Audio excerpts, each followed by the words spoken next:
أما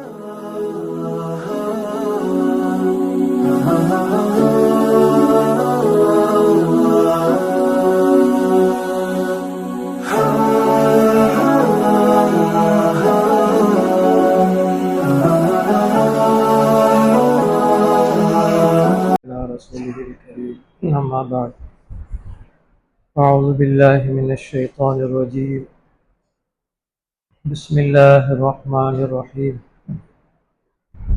إن عدة الشهور عند الله 12 شهرا في كتاب الله يوم خلق السماوات والأرض منها 4 حرم ذلك الدين القيم فلا تظلموا فيهن أنفسكم صدق الله العظيم.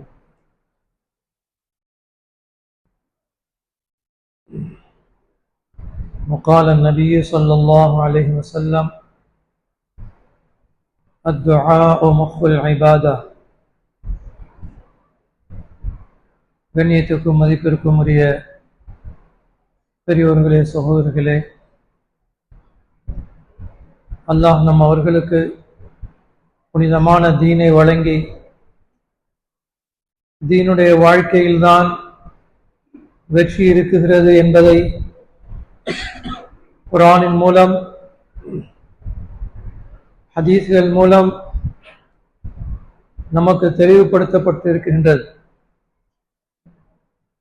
அந்த புனிதமான தீன் நமக்கு எல்லா துறையிலும் வழிகாட்டி கொண்டே இருக்குகின்றது.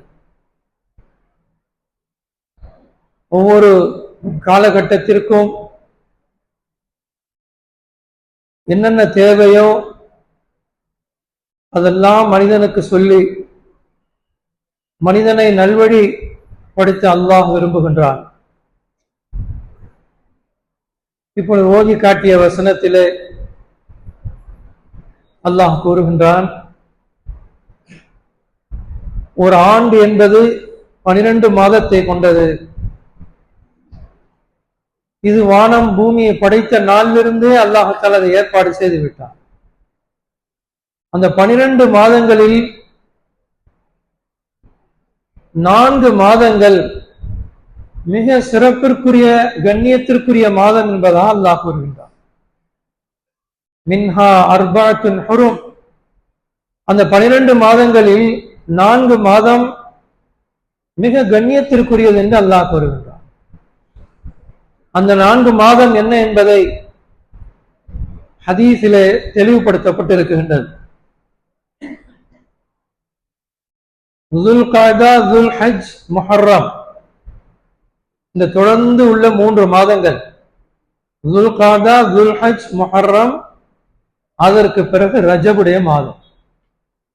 இப்பொழுது நாம் இருக்கக்கூடிய மாதம் ரஜபுடைய மாதம். இந்த 4 மாதங்களும் இஸ்லாம் வருவதற்கு முன்பும் கண்ணியமாக மக்களிடத்திலே கருதப்பட்டது. இதிலே அந்த மக்கள் போர் செய்ய மாட்டார்கள், சண்டை பிடிக்க மாட்டார்கள், எல்லாத்தையும் ஒத்தி வச்சிருவாங்க. யாராவது சண்டைக்கு வந்தாலும் அதை ஒத்தி வச்சிருவாங்க. இந்த 4 மாசம் முடிவட்டும், அப்புறம் பார்த்துக்கலான்டுவாங்க. இந்த 4 மாதத்தை அந்த அளவுக்கு கண்ணியமாக உள்ளத்திலே அவர்கள் வைத்திருந்தார்கள். அதையே அல்லாஹ் தஆலா இந்த இஸ்லாமுக்கு பிறகும் அதை நிலைப்படுத்தி விட்டார். இந்த 4 மாதம் கண்ணியம்தான், மாதம்தான் என்பதை அல்லாஹ் தஆலா நிர்ணயம் செய்து விட்டார். இந்த கண்ணியமான மாதத்திலே நாம் எப்படி நடந்து கொள்ள வேண்டும் என்பதையும் அல்லாஹ் கூறிவிட்டான். அடுத்த வரியிலே பலா தௌலிமு ஃபீஹின்ன அன்ஃபுஸக்கும். இந்த மாதத்திலே, இந்த 4 மாதங்களிலே உங்களுடைய நஃப்ஸுக்கு அநியாயம் செய்து விடாதீர்கள். பாவமான காரியத்திலே ஈடுபட்டு விடாதீர்கள். அல்லாஹ்வை மறந்த வாழ்க்கையிலே ஈடுபட்டு விடாதீர்கள். எப்பொழுதுமே இருக்கக்கூடாதுதான், ஆனால் குறிப்பாக இந்த 4 மாதத்திலே உங்களுடைய செயல்களை நல்ல செயல்களாக ஆக்கிக் கொள்ளுங்கள். பாவத்தில் ஈடுபட்டிருந்தால் அதை நிறுத்திக் கொள்ளுங்கள். இந்த ஆயத்துக்கு விளக்குரையாளர்கள் தங்களுடைய தஃசீரிலே கூறுகின்றார்கள், யார் இந்த 4 மாதத்திலே பாவத்திலிருந்து தவிர்ந்திருப்பாரோ அல்லாஹ் தஆலா அதற்கு பதிலாக மீதமுள்ள 8 மாதத்திலேயும் பாவம் செய்யாத சூழ்நிலை அல்லாஹ் ஏற்படுத்தி கொடுத்தார். யார் இந்த 4 மாதத்திலே நல்ல அமல்களில் ஈடுபட்டு வாழ்க்கையை கழிப்பாரோ இதனுடைய பரக்கத்தால் மீதமுள்ள 8 மாதத்திலும் நல்ல அமல் செய்வதற்குண்டான வாய்ப்பை அல்லாஹ் கொடுத்து விடுவான்.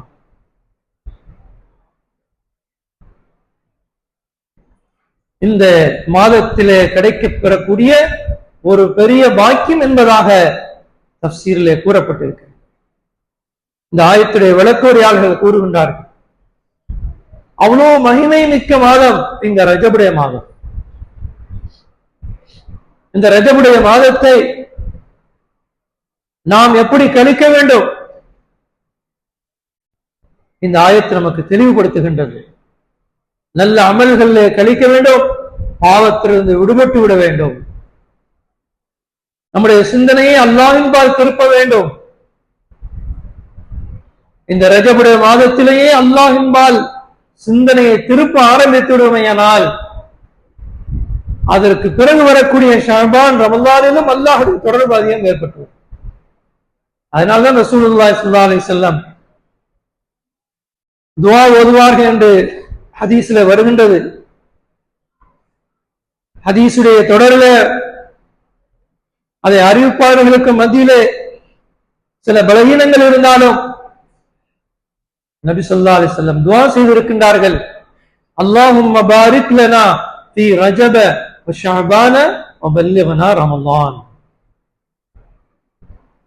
யா அல்லாஹ், எங்களுக்கு ரஜபிலே பரக்கத் செய்வாயாக, ஷஅபானிலே பரக்கத் செய்வாயாக, ரமலான் மாதத்தை அடையக்கூடிய பாக்கியத்தை எங்களுக்கு தந்தருவாயாக. ரமலானுக்கு 2 மாதத்திற்கு முன்பே நபி ஸல்லல்லாஹு அலைஹி வஸல்லம் ரமலானுடைய சிந்தனையை உருவாக்கி விட்டார்கள் உம்மத்துக்கு துஆவின் மூலம். இந்த துஆவை கற்றுக் கொடுத்து ரமலானுடைய சிந்தனையை உருவாக்குகின்றார்கள் நபி ஸல்லல்லாஹு அலைஹி வஸல்லம். இப்பமே ரமலானுக்கு தயாராகி விடுங்கள், ரஜபுல பரக்கத் செய், ஷஅபான்ல பரக்கத் செய்வாயாக யா அல்லாஹ், ரமலானை அடைய செய்வாயாக யா அல்லாஹ். ரமலான் என்ற ஒரு பெரிய பாக்கியம், ஒரு பொக்கிஷமான மாதம் நமக்கு வரப்போகின்றது. அதற்கு முன்பே நம்மளை தயார்படுத்திக் கொள்ளும். ரமலான்ல எவ்வளோ அமல்கள் இருக்குது. நோன்பு பிடிக்கணும், சஹருக்கு எழுந்திருக்கணும், இரவு வணக்கங்கள் இருக்கின்றது, தராவி 20 ரக்காத் தொழுகணும், அதிலே முழு குர்ஆனை ஓதணும், அதற்கு பிறகு வித்ரு தொழுகையில் கியாமுல் லைல் இருக்கின்றது, அதற்கு பிறகு நல்ல நல்ல வணக்க வழிபாடுகள், தர்மங்கள், ஜக்காத்துகள், பிறகு இஃப்தாருடைய நிகழ்ச்சிகள், எவ்வளவோ அமல்கள் இருக்கின்றது. இந்த அமல்களுக்கெல்லாம் நாம் இப்பொழுதே தயாராகிவிட வேண்டும். அந்த உயர்ந்த மாதத்தை அடைவதற்கு முன்பு அல்லாஹ்விடத்தில் இப்பவே உதவி தேடிக்கொண்டே இருக்க, ரஜபிலேயே உதவி தேட ஆரம்பிச்சது. ரமலான்ல முழு கவனம் அல்லாஹ்வின்பால் திரும்பணும். நம்முடைய முழு தொடர்பு அல்லாஹ்வின்பால் ஆகணும். அதற்காகத்தான் ரஜபிலிருந்தே அல்லாஹுடைய தொடர்பை அங்கு அதிகப்படுத்தப்பட சொல்லப்படுகிறது. இந்த துஆவுடைய விளக்கத்தில் உலமாக்கள் இதுதான் சொல்றாங்க. இந்த துஆவின் மூலம் ரமலான்ல என்ன ஒரு அல்லாஹ்வுடன் நமக்கு ஒரு தொடர்பு ஏற்படணுமோ, நெருக்கம் ஏற்படணுமோ, ஒரு தக்வா ஏற்படணுமோ, அது ரஜபிலிருந்தே ஆரம்பிச்சது. ஷஅபான்ல மீண்டும் அல்லாஹுடைய தொடர்புகள் ஏற்படணும். இறுதியில முழுமையா அல்லாஹ்ட்ட நெருங்கிடணும். ரமலான்ல இந்த ரஜபில் இருந்து நம்முடைய பாவத்தில் இருந்தெல்லாம் தௌபா செய்து அல்லாஹுடைய நெருக்கத்தை உண்டு பண்ணி கொண்டே இருக்க வேண்டும். அல்லாஹுடைய நெருக்கம் தான் மனிதனுக்கு வெற்றி கொடுக்கும். அல்லாஹுடைய நெருக்கம் இல்லாமல் மனிதன் வெற்றி அடைய முடியாது. எவ்வளவு பெரிய புத்திசாலியா இருந்தாலும் சரிதான், அல்லாஹுடைய நெருக்கம் வேணும், அல்லாஹுடைய தியானம் வேணும், அல்லாஹுடைய தொடர்பு வேணும். அல்லாஹுடைய தொடர்புடன் நாம் சிறிய அமல் செய்தாலும் அது பெரிய பிரகாசத்தை கொடுக்கும். நம்முடைய அமல்கள் தூய்மையான அமலாக மாறிடுச்சுன்னு சொன்னா அல்லாஹுடைய நெருக்கம் ஏற்படும். அல்லாஹுடைய நெருக்கம் ஏற்பட்டுச்சு, எல்லா துறையிலும் நமக்கு வெற்றி கிடைத்துக் கொண்டே இருக்கும். வெற்றி கிடைத்தது, முஸ்லிம்களுக்கு அல்லாஹ் வெற்றி கொடுத்தார், அல்லாஹ் கொடுத்து கொண்டே இருக்குகின்றார். முஸ்லிம்களுக்கு ஒரு கட்டத்தில் சோதனை வரும், பிறகு அல்லாஹ் வெற்றியை கொடுக்கிறான். இந்த ரஜபுடைய மாதத்திலே பெரும் பெரும் வெற்றிகள் கிடைச்சிருக்கு. பெரிய அல்லாஹ் பரக்கத் செய்திருக்கின்றான். பரக்கத் என்பது ஒரு விசாலமான அர்த்தம், ரொம்ப விசாலமான அர்த்தம் பரக்கத் என்ற வார்த்தை. ரஜபுலே அல்லாஹ் எங்களுக்கு பரக்கத் செய், ஷாபான்ல பரக்கத் செய், ரொம்ப விசாலமான கருத்து உள்ள வார்த்தை அது பரக்கத் என்பது. எந்த மதத்திலும் இந்த இது மாதிரி கருத்துள்ள வார்த்தை இல்லவே இல்லை. எல்லா கருத்துக்களும் உள்ளடக்கியது பரக்கத் என்ற வார்த்தை.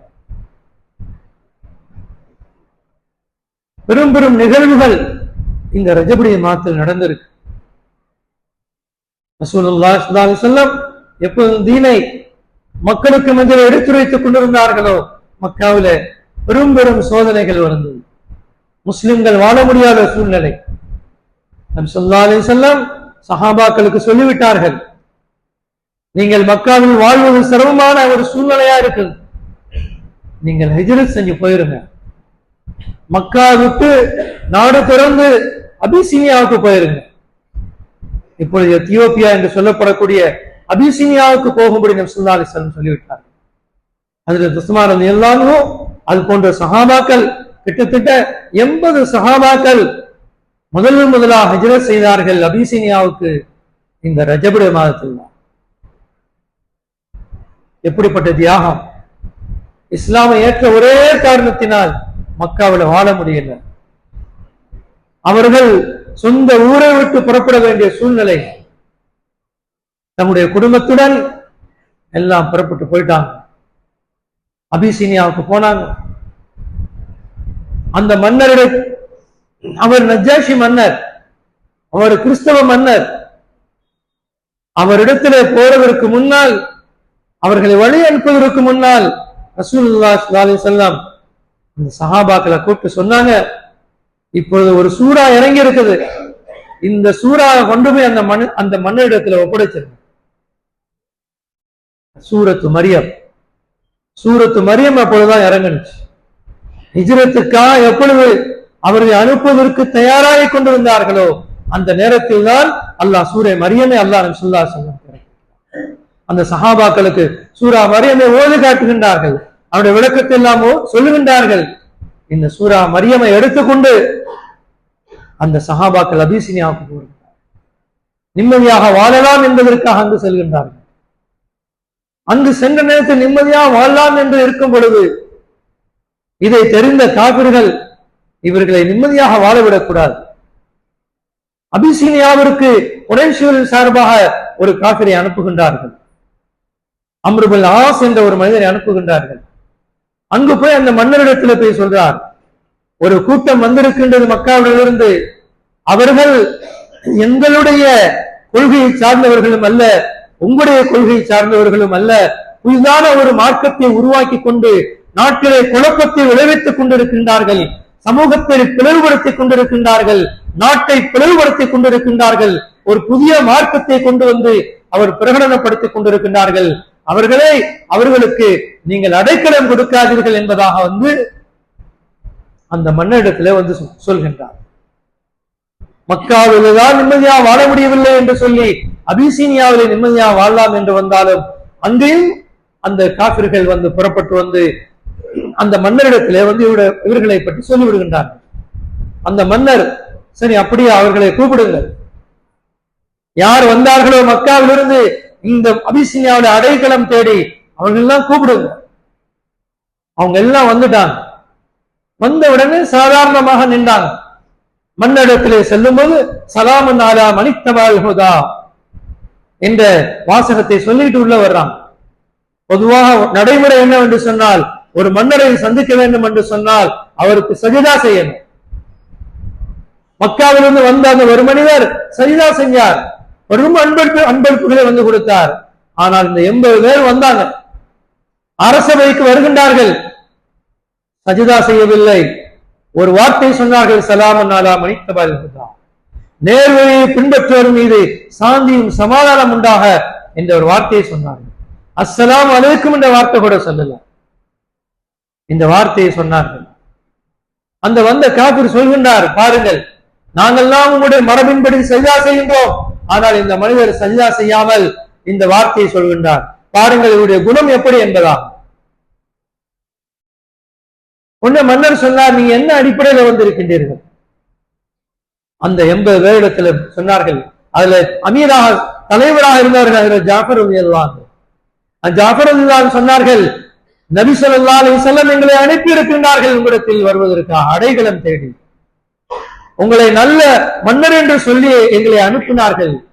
உங்களிடத்தில் என்ன சொல்லி அனுப்பினார்கள் என்று அந்த மன்னர் கேட்டார்.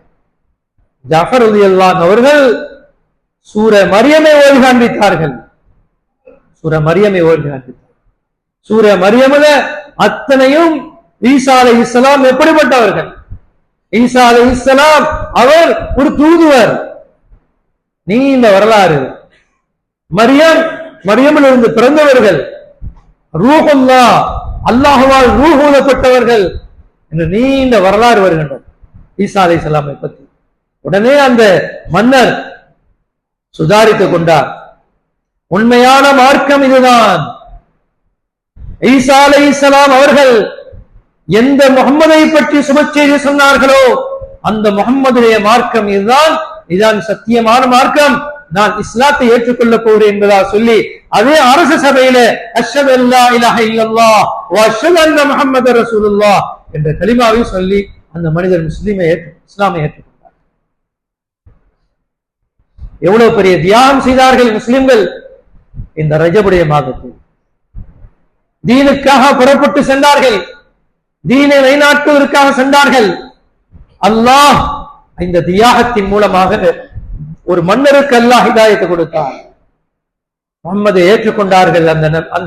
அந்த அபிசீனியா மன்னர் சொன்னார், நான் அந்த முகம்மதை சந்திக்க வேண்டிய காலம் ஏற்படுமையானால் முஹம்மது ஸல்லல்லாஹு அலைஹி வஸல்லமுடைய செருப்பை நான் சுமந்து செல்வேன் தலைக்கு மேல் என்பதாக அவ்வளவு கண்ணியம் வார்த்தை சொன்னார். சொல்லிவிட்டார், நீங்க 80 பேரும் என்னுடைய நாட்டில் தான் நீங்கள் இருக்கணும், எவ்வளவு காலம் இருக்க முடியுமோ அவ்வளவு காலம் இருங்கள், நான் உங்களுக்கு சுதந்திரம் கொடுத்து விடுகின்றேன் என்பதாக சொல்லி அந்த 80 பேரும் சுதந்திரமாக இருந்தார். அவர்களே, அப்படிப்பட்ட உயர்ந்த தியாகங்கள் இந்த ரஜபுடைய மாதத்தில் நடந்திருக்கு, சஹாபாக்கள் செய்திருந்தார்கள். இதான் பரக்கத். ரஜபுடைய மாதத்தில் நடந்த பரக்கத்துகள் ஆக உயர்ந்த பரக்கத், ஹிதாயத் பரவுவது உயர்ந்த பரக்கத். அல்லாஹ்விடத்திலே ஹிதாயத்து கேட்டுக்கொண்டே இருக்கணும். ஹிதாயத்துக்காக இந்த இந்தியாவை பாதுகாப்பதற்காக முஸ்லிம்கள் எவ்வளவு பாடுபட்டார்கள். ஆங்கிலேயரிடமிருந்து இந்த இஸ்லாமை பாதுகாப்பதற்காக, இந்த இந்தியாவை மீட்டெடுப்பதற்காக நம்முடைய முஸ்லிம்கள் எவ்வளவு பாடுபட்டார்கள். ரீபப்ளிக் டே வருகின்றது, நாளைய மறுநாள் சுதந்திர தினம். யார் பாடுபட்டது? முஸ்லிம்கள் பாடுபட்டார்கள். அதிலும் யார் குறிப்பாக உலமாக்கள் பாடுபட்டார்கள். உலமாக்கள் பாடுபட்டார்கள். உலமாக்கள் தான் முதலாக ஃபத்வா கொடுத்தார்கள். இந்திய திருநாட்டிலே போர் செய்வது கடமை, ஜிஹாத் கடமை என்று ஃபத்வா கொடுத்தார்கள். முஹத்திஸ் இந்த இந்தியாவுக்கு ஹதீஸை முதலாக கொண்டு வந்த ஷா வலியுல்லாஹ் ரஹ்மத்துல்லாஹி அலைஹி, அதற்கு பிறகு வந்த ஷா அப்துல் அசீஸ் ரஹ்மத்துல்லாஹி அலைஹி அவர்கள் தான் முதலாக ஃபத்வா கொடுத்தார்கள். இந்தியாவில் இருக்கக்கூடிய முஸ்லிம்கள் அனைவரும் எழுந்திருங்கள், ஆங்கிலேயர்களுக்கு எதிராக ஜிஹாத் செய்யணும் என்பதால். அதற்கு பிறகுதான் உலமாக்கள் எழுந்திருத்தார்கள், ஜிஹாதுக்கு புறப்பட்டார்கள். போர் செய்தார்கள், தியாகம் செய்தார்கள், உடலையும் பொருளையும் தியாகம் செய்து ஆங்கிலேயரிடமிருந்து இந்த இந்தியாவை பாதுகாத்தார்கள். வரலாறு மறைக்கப்பட்டு விட்டது. முஸ்லிம்கள் செய்த தியாகங்கள் மறைக்கப்பட்டு விட்டது, மறுக்கப்பட்டு கொண்டே இருக்கின்றது. ஆனால் நாம் அதை மறந்துவிடக் கூடாது. முஸ்லிம்கள் செய்த தியாகத்தை, உலமாக்கள் செய்த தியாகத்தை மறந்துவிடக் கூடாது. இந்திய சுதந்திரம் அடைந்து விட்டது. இந்தியாவிற்கென்று தனி சட்டம் அமைக்க வேண்டும், அரசியல் சட்டம் நியமிக்க வேண்டும் என்பதற்காக பெரும் கூட்டம் நிர்ணயம் செய்யப்பட்டது. அதுல 500 மக்கள், 500 பேரை தேர்ந்தெடுக்கப்பட்டது. அதுல யாரு? எல்லா மதத்தினர்களும், முஸ்லிம், இந்து, காபிர்கள், கிறிஸ்தவர்கள், இன்னும் யாரெல்லாம் இந்த சுதந்திரத்திற்காக பாடுபட்டார்களோ அனைத்து பெருமக்கள்களையும், செல்வந்தர்களையும், அறிவுஜீவிகளையும், விளக்கமுள்ளவர்களையும் ஒன்று சேர்க்கப்பட்டு ஆலோசனை செய்யப்பட்டது. இந்திய திருநாட்டின் சட்டம் என்ன இருக்க வேண்டும் என்பதற்காக. அதற்கு தலைவராக யார் நியமித்தது? இந்திய சட்டத்தை நிர்ணயம் செய்வதற்காக அம்பேத்கர் நிர்ணயம் செய்யப்பட்டார். அவருடைய தலைமையில் தான் நிர்ணயம் செய்யப்பட்டது. அந்த இந்திய சட்டத்தை உருவாக்குவதற்கு அம்பேத்கருடைய தலைமையில் தான் அவர் உருவாக்கப்பட்டார்கள். அம்பேத்கரை நியமிக்க வேண்டும் என்று சொன்னது யார்? காயிதே மில்லத். வரலாறு யாருக்கு தெரியும்? அம்பேத்கரை நியமித்ததே காயிதே மில்லத் தான், முஸ்லிம்கள் தலைவர்கள் தான். அந்த சட்டத்தை ஏற்றுவதற்காக பல மக்கள் உருவாக்கப்பட்டு அதிலே 60 உலமாக்கள் நிர்ணயம் செய்யப்பட்டார். 500 மக்களிலே 60 உலமாக்கள் அந்த குழுவிலே இடம்பெற்றிருந்தார்கள். இந்திய சட்டத்தை நிர்ணயம் செய்வதற்காக. இந்த இந்திய சட்டம் நிர்ணயம் செய்யப்பட்டது பெரும் பெரும் உலமாக்கள் மூலமாக நிர்ணயம் செய்யப்பட்டது. சுதந்திர போராட்ட நம்முடைய முஸ்லிம் மக்களாலும் நிர்ணயம் செய்யப்பட்டது. யாரெல்லாம் சுதந்திர போராட்டத்திலே பாடுபட்டார்களோ அத்தனை பேருடைய தியாகம் ஒன்று சேர்ந்து தீர்மானிக்கப்பட்டதுதான் இந்திய சாசன சட்டங்கள். இதுல என்ன இருக்கின்றது? எல்லா மதத்தினர்களும் இங்கு சுதந்திரமாக வாழலாம். இந்துக்கள் உங்களுடைய சட்டப்படி வாழலாம், கிறிஸ்தவர்கள் உங்களுடைய சட்டப்படி வாழலாம், முஸ்லிம்கள் உங்களுடைய சட்ட பிரகாரம் வாழலாம் என்றுதான் இந்திய சட்டத்திலே எழுதப்பட்டிருக்கிறது. ஆனால் இன்று அதை மாற்றுவதற்குண்டான முயற்சிகள் எடுக்கப்பட்டுக் கொண்டே இருக்கின்றது. அல்லாஹ் நமக்கு போதுமானவர். அவர்கள் சூழ்ச்சி செய்கின்றார்கள். அல்லாஹ் எல்லா சூழ்ச்சி செய்வதோட உயர்ந்தவர். அல்லாஹுடைய கையில் இருக்கின்றது. ஆட்சி அதிகாரம் அல்லாஹுடைய கையில் இருக்கின்றது. நம்முடைய பொறுப்பு என்ன? சரித்திரத்தை விளங்க வேண்டும். இந்த சட்டம் நிர்ணயம் செய்யப்பட்டு இந்த இந்தியாவில் பிரகடனம் செய்யப்பட்டது இந்த வரக்கூடிய 26ஆம் தேதி, ஜனவரி 26ஆம் தேதி தான் ரிபப்ளிக் டே. இதில் தான் அந்த சட்டங்கள் நிர்ணயம் செய்யப்பட்டு அறிமுகம் செய்யப்படுகின்றது இந்திய திருநாட்டிற்கு. இந்த வரலாறுகளை நாம் விளங்கி இதை பாதுகாக்க வேண்டும். இந்த சுதந்திரத்திற்காக பாடுபட்டோடைய தியாகங்களை படித்து பார்க்க வேண்டும். அதில் உலமாக்கள் எவ்வளவு ஈடுபட்டார்கள் என்ற விஷயத்தை நன்கு விளங்க வேண்டும். சிறுவர்கள் விளங்க வேண்டும், வாலிபர்கள் விளங்க வேண்டும், பெரியவர்கள் விளங்க வேண்டும். சரித்திரத்தை மறந்துவிடக் கூடாது.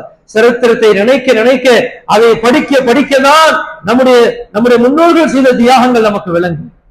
நாம் இந்த தீனை பாதுகாப்போம். இந்த தீனை பாதுகாத்துக் கொண்டே இருக்க வேண்டும், தியாகம் செய்து கொண்டு இருக்க வேண்டும். எல்லாத்தையும் விட மிக முக்கியமாக அல்லாஹ்விடத்தில் அதிகமாக துவா செய்ய வேண்டும். அல்லாஹ்விடத்தில் எவ்வளவு துவா செய்கின்றோமோ அல்லாஹ் இந்த துவா அழுகையின் மூலம் அல்லாஹ் முஸ்லிம்களுக்கு வெற்றி கொடுத்துக் கொண்டே இருக்கின்றான். மஸ்ஜிதில் அக்ஸாவை மீட்டுவதற்காக சுல்தான் அய்யூப் அவர்கள் எவ்வளவு தியாகம் செய்தார்கள், எவ்வளவு பேர் கொல்லப்பட்டார்கள். அவர்கள் அல்லாஹ்விடத்திலே இருந்து மன்றாடி துவா செய்து கொண்டிருக்கின்றார்கள்.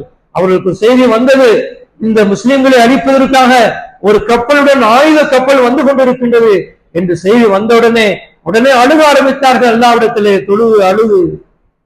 அழுது கொண்டு அல்லாஹ்விடத்திலே உதவி தேடிக்கொண்டு மஸ்ஜிதை விட்டு வெளியே வருகின்றார்கள். இதை பார்க்கின்றார் ஒரு மனிதர்.